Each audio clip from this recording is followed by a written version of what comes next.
Hi friends.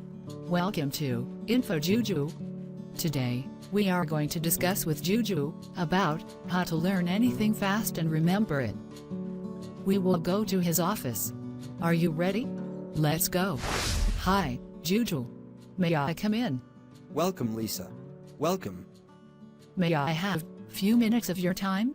Sure. Why not? I need to know how to learn anything fast and remember it. This information will be very useful for all. If you're interested, I'd like to share some secrets with you. Wow, secrets. I am very eager to hear it. Secret number 1. Writing down what you've learned helps cement it in your mind. If you want to translate information to knowledge, research suggests you should be writing down what you learned by hand. A 2014 study found that students who took notes on pen and paper learned more than students who typed notes on their laptops. Over a battery of tests, the pen and paper group were more adept at remembering facts, sorting out complex ideas, and synthesizing information. Researchers say the physical act of touching pen to paper creates a stronger cognitive link to the material than merely typing, which happens far too quickly for retention to take place. Writing forces you to confront ideas head-on, which leads them to stick with you over time. You are right. Secret number 2. Mistakes should be celebrated and studied. Being perfect is overrated. The entire point of learning is to make attempts, fail, and find a lesson about where you went wrong. In 2014, a study of motor learning found the brain has more or less reserved a space for the mistakes we make. Later, we can recruit those memories to do better next time. If parents teach kids never to make mistakes, or shun them, when mistakes happen, kids end up missing a wealth of knowledge. Rightly said. Secret number 3. Chunk your study sessions. You're busy, so you wait until the last minute to learn what you need to know. A presentation, a sales demo, an investor pitch. Bad idea. Research shows distributed practice is a much more effective way to learn. Imagine you want to nail your investor pitch. Once you've drafted your pitch, run through it once. Then take a few minutes to make corrections and revisions.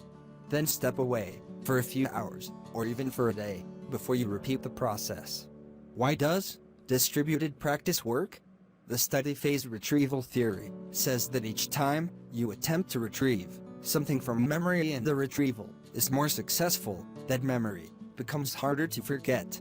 If you go over your pitch repeatedly, much of your presentation is still top of mind, which means you don't have to retrieve it from memory. Another theory regards contextual variability. When information gets encoded into memory, some of the context is also encoded, which is why listening to an old song can cause you to remember where you were, what you were feeling, etc. when you first heard that song. That context creates useful cues for retrieving information. Regardless of how it works, distributed practice definitely works. So give yourself enough time to space out your learning sessions. You'll learn more efficiently and more effectively. Good. Secret number 4. Test yourself a lot. A number of studies show that self-testing is an extremely effective way to speed up the learning process. Partly, that's due to the additional context created. If you test yourself and answer incorrectly, not only are you more likely to remember the right answer after you look it up, you'll also remember that you didn't remember. Getting something wrong is a great way to remember it the next time, especially if you tend to be hard on yourself. So don't just rehearse your presentation. Test yourself on what comes after your intro. Test yourself by listing the 5 main points you want to make. Try to recite key statistics, or sales estimates, or cash flow projections. Not only will you gain confidence in how much you do know, you'll more quickly learn the things you don't know. Yes. Secret number 5. Multitasking doesn't work, especially for storing new information. Most people understand that multitasking is a myth. Your brain really can't pay equal attention to 2 tasks simultaneously. But few people apply that insight to learning. In addition, to breaking a task down into individual steps. Be sure to devote your full energy to each step on its own. When you get distracted, it takes roughly 25 minutes to return your focus to the original task. Over time, multitasking could mean you only gain a partial understanding of various different skills or concepts, without acquiring a full knowledge or mastery of any. You are right. Secret number 6. Being optimistic helps you succeed. Stressing kids out with negative reinforcement can get them stuck in a mental rut, filling them with self-doubt and anxiety, both of which are toxic for learning. Anxiety precludes you from exploring real solutions and real thought patterns that will come up with solutions, says Harvard Business School professor Alison Wood Brooks.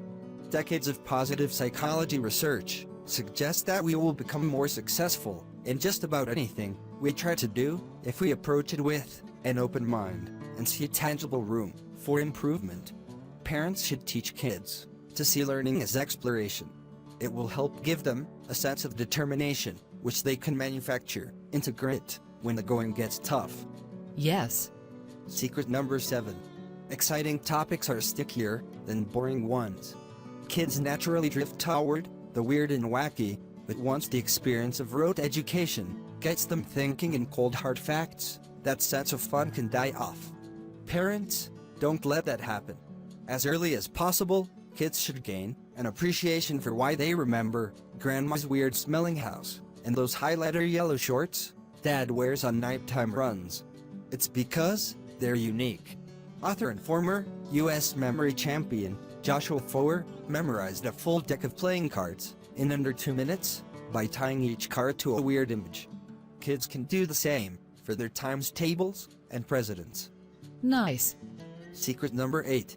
Use what you know to learn what you don't. If kids encounter a topic they have trouble wrapping their heads around, parents should help them to understand how it relates to something they've already learned. The practice is called associative learning. A student might like football, but struggle with differential calculus. If he can see the similarities between a spiraling pass and the slope of a curve, he stands a better chance at understanding the abstract concept. Yes. Secret number 9. Looking things up isn't always a bad thing.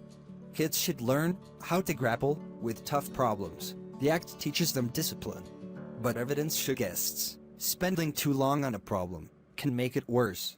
In 2008, researchers found that unresolved tip-of-the-tongue moments can gradually slip people into an error state in which their memory of the concept or fact gets replaced by the memory of the tip-of-the-tongue moment. The solution, if you know it, but just can't remember it, Google it. Secret number 10. Teaching other people helps you too. Scientists have dubbed it the protege effect. When you take something that you've learned and put it into your own words, you're not only demonstrating mastery of an idea, you're refining your own understanding of it. In distilling information into small pieces that someone can easily digest, the teacher must gain a certain intimacy with the subject matter. That's why older siblings are generally smarter than younger siblings. One 2007 study suggested, because one of the jobs of the older sibling is passing knowledge along after having received it. Yes, you're right. I hope that I have shared some useful info today. Yes, JUJU. Thank you so much for this valuable information. You are most welcome. Hi friends. I hope we shared some useful information today. If you like it, please subscribe to our channel. We share only quality content. Love you all. Peace.